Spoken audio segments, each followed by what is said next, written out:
Hello, my name is Dr. Chris Williams, and I'm your host on Well Again. Well Again is your online health magazine program where we look at fail-proof principles for regaining health and retaining health.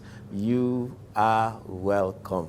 All right, today we are talking about piles, medically known as hemorrhoids. On the streets, we know it as piles. What are piles? They are swollen veins, swollen engorged veins around the anus and the rectum. The rectum is the lowest portion of the colon. Okay, the rectum is the lowest portion of the colon. Now, this may lead to bleeding. It may also lead to protrusion of the rectum. Okay, and so that's it. So a pile is simply varicose veins with enlarged which enlarge and lose their elasticity, resulting in protrusion. Varicose veins which enlarge, lose their elasticity, and then result in protrusion into the anal canal. Now, what are the causes of pile? Several causes. First and foremost, two causes are inadequate intake of fiber in food and inadequate intake of water in food. Inadequate intake of fiber in food and inadequate intake of water in food. One should take about 3 to 4 liters of water on a daily basis. So there are many things that inadequate water intake causes. One of them is pile, actually. Okay, and other causes of pile, or things that will cause pile to aggravate, are prolonged standing and sitting, violent coughing, lifting heavy objects, or even lifting light objects, but lifting them wrongly, not lifting them with one's by bending one's knees. Okay, so some people, when they want to lift, they bend their waists. That is wrong. When you want to lift, you bend your knees, something like you're squatting, and then you lift. Okay, that way the knees and the thighs do more of the work. Straining while stooling is a cause of piles. Straining while stooling, and then chronic diarrhea, either due to abuse of laxative or a disease that is causing chronic diarrhea. After some time, it begins to cause involuntary spasms of the anus, and it can also lead to pile and worsen the pile if it were already there. Obesity also, lack of exercise, liver damage, food allergies from any sort, from all sorts, okay, from all sources. Insufficient fiber in food, we've talked about it. Pregnancy and childbirth, especially delivery that is a bit difficult, can lead to pile. Now, what are the signs and symptoms? Itching, burning, pain, inflammation and swelling, irritation around the anus. It can lead to seepage of stool. Okay, stool can be leaking little by little, and again, it can, or even water, not essentially too, but water every time, that place will be wet. That's what we call seepage. Bleeding also. Bleeding, it can lead to bleeding, and the bleeding in pile is bright red, showing that the bleeding happened just around the anus. If you see blood in your stool and it is dark red, then it is not pile. It means that the bleeding is coming from up the colon, and that maybe means some other things. You need to see a doctor. Now, there's external pile, there's internal pile, and there's prolapse pile. External pile is just under the skin and around the anus. Okay, swelling of veins just under the skin around the anus. Internal around the anus. Internal pile is swelling of the veins around the rectum. The rectum, like I said, is the lowest part of the colon, just before the anus. And then sometimes that rectal part that gets swollen can become so swollen it prolapses through the anus, and that is what we call prolapsed anus. All right. Now, they found out that it's only humans that have bile, And then they also found out that piles gets up or gets worse with age. It gets worse with age. And then there's also a high susceptibility to pile among some people. So developing pile can also be genetic one way or the other. Now, what are the things to do in order to manage it? Change your diet, number one. We said lack of diet and lack of adequate water are the two most common causes of pile. So change your diet. Stop eating foods that lack fiber. What are they? What are such foods? Animal proteins chiefly. Animal proteins chiefly. Eggs, milk, beef, chicken, turkey. Stop them. Eat only fish. Even the fish, do not overdo it, and then make it the drier the better. Wheat and flour. Wheat and flour. Wheat and flour lack. Wheat has fiber, but wheat also contains gluten, and gluten is one of the causes of very high causes of food allergies in the colon. Okay. So, but flour completely lacks fiber. How they produce flour is that they take wheat, remove the fiber content, and that's what gives you flour. So foods made out of flour, pastas, pastries, spaghetti, macaroni, noodles, bread, semo, stay away from them. Okay? Don't get in the habit of, some people fry anything, almost everything, every time they are frying. Okay, even if you fry just the stew and then use the right oils, canola oil, coconut oil, and then olive oil. Any oil outside of these ones, you need to be careful. Maybe sunflower oil is also manageable. All right. So do that, and then stay away from sweet things. I mean, everybody on the street almost knows this. Sweet things cause pile and they aggravate pile. Even including sweet fruits, stay away from them. Okay, stimulants also, alcohol and coffee, stay away from them, and then stay away from hot spices. Any food that is too hot, contains a lot of pepper, stay away from it. It causes pile and it can also aggravate pile if it's there.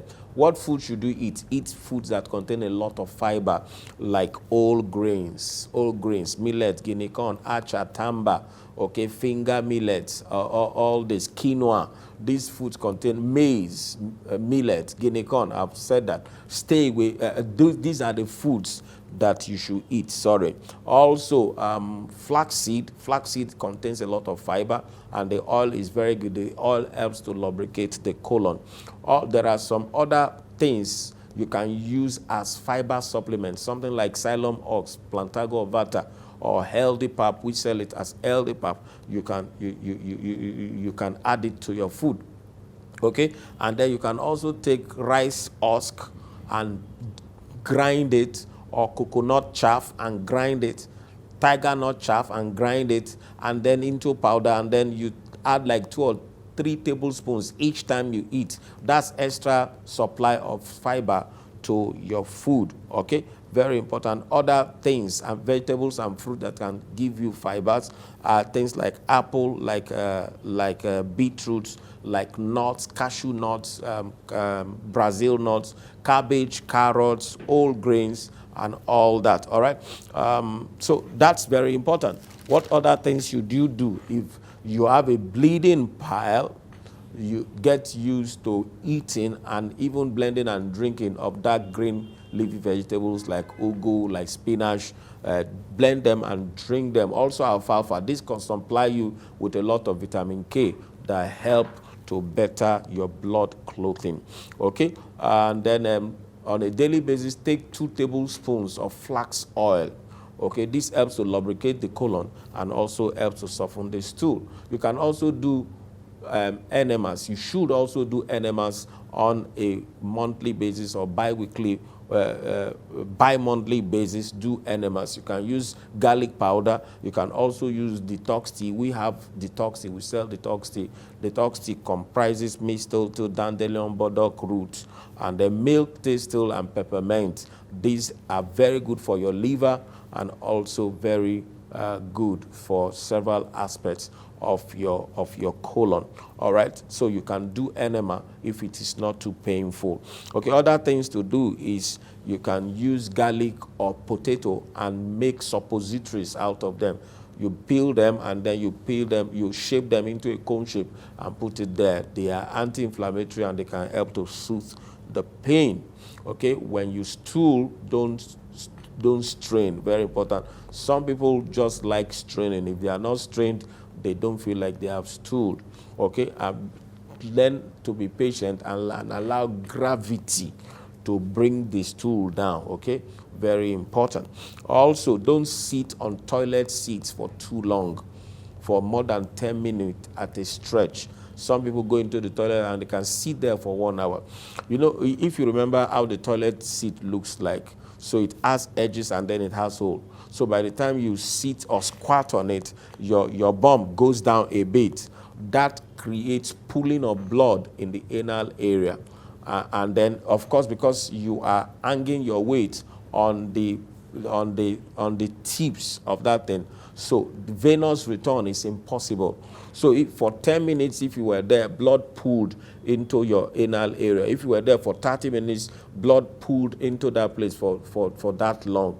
Now, if that continues, if it's a practice, it can lead to engorgement of the veins around there. Okay, so you can also do sit baths using Epsom salt or essential alkaline salts. Okay, you sit inside it with hot water, and then it helps to, why I recommend Epsom salt is magnesium sulfate. It helps to relax the muscles around the anus.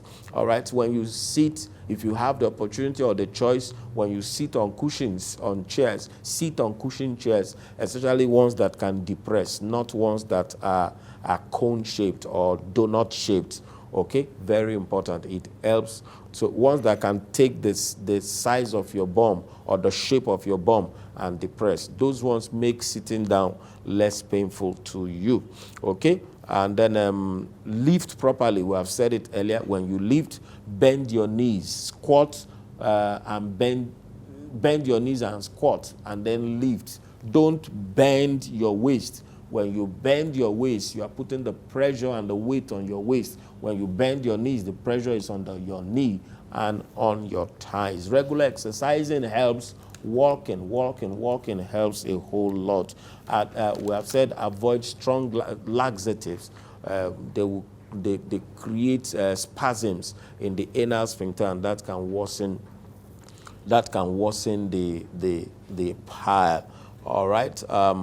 Use soft toilet tissues. Don't use hard toilet tissues. Use soft ones, very important. And then don't use stuff like aspirin or ibuprofen or diclofenac, non-steroidal anti-inflammatories. Don't use them to treat the pain or pile, because while treating the pain, they can also cause the bleeding to worsen. All right. You can, there's something called Hemorrhoid. It's a small plastic device that is like a suppository that you can freeze and put in your anal area, and it will provide immediate soothing relief from pain, from itching, and from irritations. And you can reuse it for like 5 months. You can reuse it over and again. You bring it out, you wash it, you push it back there.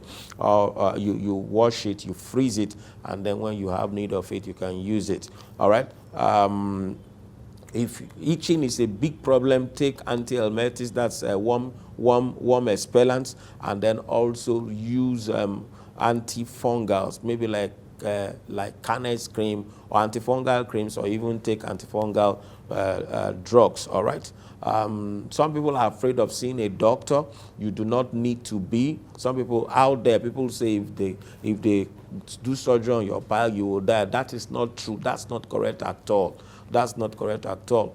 The reason why it looks like sometimes people have complications is because they present very, very, very, very, very late. Okay, so if you see a doctor early, they may be able to help you ligate the bleeding vessel, or they may help to repair the sphincter, or they may fixate the rectum that is prolapsing. And then they sometimes, in some advanced centers, they can even use some laser to burn some things there or freeze some things and all that, okay? But my suggestion is try these natural things and see how it goes before you are going up there. Some herbs and supplements, you can use aloe vera. Aloe vera acts much like aspirin. You can rub it on your anal area. It will provide relief from the pain and the itching and the irritation. Okay, and then you can also make poultices that you can apply to that area from several things, from bayberry, from white oaks, from maya, from comfrey, from elderberry, from mullein, from witch hazel. You can make all this, okay? And then person who is dealing with pile also should be on magnesium and zinc. You should be on ascorbate powder. That's vitamin C. And then you should be on vitamin E, vitamin A, vitamin B complex, ubiquin, and garlic. And then potassium. Potassium is found to be low in many people who are dealing with constipation. So if you replace your potassium, the effect of constipation will be dealt with. Vitamin A and vitamin D are also needful. Membrane oil. And then there are some teas that we have and we recommend in our practice. There's detox tea, I talked about it. There's pile tea. Some of these herbs I talked about are in that pile tea. There's anti-inflammatory tea. It helps the inflammation. And then there's healthy plantago vata or xylem ox. I mean, beautiful. I mean, beautiful supply of fiber for your food to deal with pile. All right. As I round up, I just want to remind you that you should subscribe as I'm talking right now. Press the subscription button, press the like button also, and then turn on the notification bell. The reason for the notification is so you will know when we will upload new videos. Very, very important. Now, we do trainings. We do monthly trainings, second Wednesday, Thursday, and Friday of the second week of every month. We do trainings. It's a paid training, 3 days intensive training. At the end of the day, you get some kind of certification for it. And then if you are outside of Lagos, you can actually join us on Zoom. You can join us on Zoom. It's a paid training, like I said, and it's something you need to call in so that call in much earlier so that we prepare for you. Also, we train in conferences, seminars, corporate retreats, church retreats, ministry retreats, all kinds of retreats, family retreats. We train there, and then even parties and all that, you want us to come and do some trainings, we'll do that. We train for big organizations, for state governments. We've done trainings from Lagos State, for Oyo State, for MTN, for First Bank, and several other banks and churches, mega churches, big churches. And then we can come to do your corporate retreats. The more your people know about their health, the better for them. It's very, very important. All right, so best way to reach us is to follow our handles, okay? And then, but the one we prefer the most is the WhatsApp. Send us a message on WhatsApp, and then we'll begin our communication from there. All right, we got our books,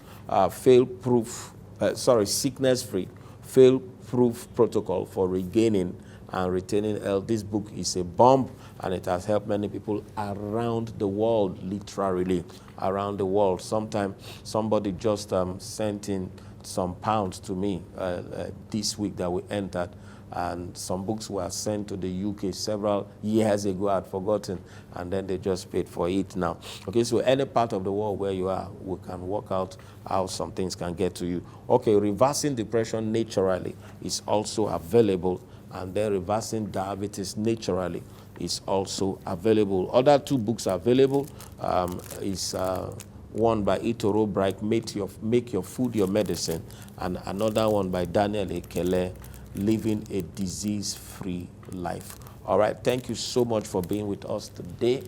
Till I come your way, there's a video that I recommend very, very well for you. Okay, go to our YouTube page, Dr. Chris Williams, and see some other videos there. There are several of them, but one that is trending now is Consider an Adoption, and the one on erectile dysfunction. Thank you so very much for watching. Till I come your way again, Bye-bye. God bless you. Thank you.